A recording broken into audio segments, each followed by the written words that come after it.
Selamat datang di Klinik Media. Pada kesempatan ini saya akan membahas langkah-langkah penting dalam melakukan pemeriksaan pasien dengan cara yang mudah dipahami. Mari kita mulai. Pertama-tama kita mengatur jadwal antrian dari dokter. Jadi menunya adalah antrian, kemudian pilih tambah antrian. Setelah itu pilih tanggal yang diinginkan dan tanggal jam mulai dan jam selesai. Kemudian pilih durasi setiap pemeriksaan. Di sini jika satu pasien itu diperiksa kira-kira kurang lebih 30 menit, maka kita tuliskan 30 menit per pasien. Dan kuotanya kita bisa atur. Kuota untuk pasien manual misalnya datang langsung sebanyak 10. Kemudian kuota pasien online ini kita bisa juga tambahkan supaya jadwal pada hari itu bisa teratur jadwalnya. Kemudian poli kita pilih, ada pilihan di sini, kita pilih umum. Kemudian dokternya, kebetulan ada satu dokter, kita pilih dokter yang cocok untuk itu. Kemudian buat jadwal. Pada saat jadwalnya kita buat, maka di sini akan diatur jam pelayanan. Kemudian kuota manualnya di sini bisa kita atur kembali, misalnya pada jam 9 sampai jam 9.30. Oh, ternyata itu ada satu, ya, dan sebagainya.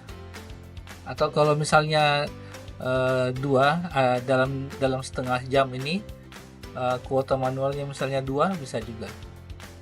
Atau kita bisa atur sedemikian rupa sampai jadwalnya cocok, ya. Jadwalnya cocok, kemudian simpan. Nah, setelah disimpan, maka sudah tersedia jadwal Dr. Alexander pada hari ini 23 Desember, dan kuotanya akan kelihatan di sini, ya. Kemudian langkah berikutnya adalah kita menerima pasien, ya. Pasien kita buatkan antrian pasien yang datang pada hari ini. Dan terlebih dahulu kita mencari berdasarkan nama, bisa juga berdasarkan nomor induk karyawan atau nomor induk kependudukan, atau bisa nama. Misalnya kita pakai nama ASIS. Di sini ada nama ASIS, misalnya kita klik saja nama pasien tersebut. Kemudian ada bintang warna merah, ini menandakan wajib diisi. Kemudian pilih konsultasi pasien itu mau kemana, misalnya dia ke umum, poli umum. Kemudian nanti begitu kita pilih poli umum, maka dokternya akan muncul list dokter yang ada pada poli umum. Kebetulan pada poli ini ada satu dokter, namanya Dr. Alexander. Kita pilih, kemudian antriannya ini tadi yang kita sudah buat, dan dia diatur sesuai dengan jadwal tanggal yang ada sekarang, yaitu tanggal ini. Kemudian pilih misalnya di jam 15.30, ya. Kemudian kita klik simpan. Nah, pada layar ini kita lihat sudah ada satu pasien yang antri pada konsultasi Dr. Alexander. Kemudian nanti dokternya akan mengklik aksi, ya, periksa. Pada login dokter nanti juga akan ada list data pasien, dan di sini bisa langsung diklik periksa. Nah, setelah periksa, maka terlihat di sini ada form yang akan diisi oleh dokter, yaitu anamnesis. Kemudian di sini ada rencana perawatan.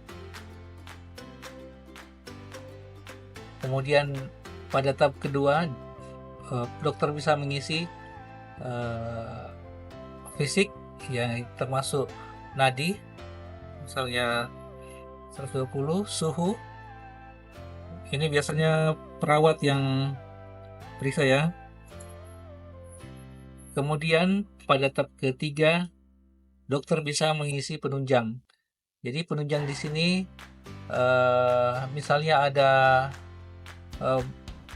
file yang terlampir di pasien tersebut, misalnya hasil lab nanti bisa diupload di sini. Kemudian berkas EKG, kalau ada berkas EKG bisa diupload di sini. Kemudian nanti di sini dimasukkan kesan oleh dokter tersebut setelah melihat berkasnya.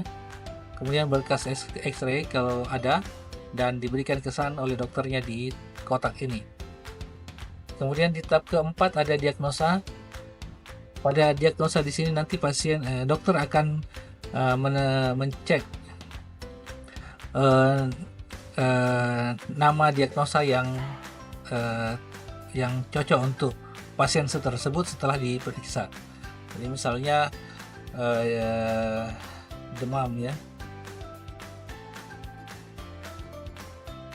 misalnya tipes, misalnya ini. Oke. Kalau ada diagnosa yang kedua bisa lagi dipilih di sini dan sebagainya. Kemudian layan tindakan di sini bisa dicari pemeriksaan misalnya, atau tindakan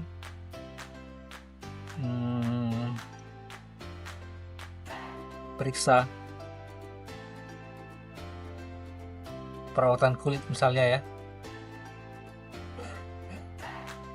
Kemudian penata laksanaan di sini pada tahap kelima adalah dokter bisa memilih obat yang diresepkan kepada pasien tersebut. Misalnya di sini ada nama obat, ada kode obat, nama obat dan harga ya. Nanti kalau masternya sudah lengkap di sini bisa kelihatan berapa harga, berapa nama obatnya dan berapa harganya. Kemudian nanti di sini stoknya akan kelihatan berapa ya, misalnya Panadol, enggak ada ya. Misalnya obat Pirexin misalnya. Nah di sini nanti kalau obatnya sudah ada, nanti jumlah stoknya kelihatan. Kebetulan di sini nama obatnya masih kosong, jadi nanti bisa ditambahkan. Kemudian non medikamentosa di sini jika ada bahan habis pakai bisa ditambahkan ya. Kebetulan masternya belum ada. Kemudian tahap keempat ada rujuk. Nanti di sini rujuk bisa ditambahkan rujukan tanggal hari ini kalau dirujuk. Kalau ada kecelakaan kerja bisa diklik di sini. Kalau evaluasi bisa diklik di sini. Alergi bisa di sini, dan jam pulang ini untuk menandakan berapa waktu yang dibutuhkan oleh dokter untuk memeriksa satu pasien. Demikian yang bisa disampaikan untuk kemudian jangan lupa untuk klik simpan, dan nanti kalau stoknya tidak cukup nanti akan kelihatan di sini ya warna stoknya, jadi dihapus saja, kemudian disimpan dan selesai.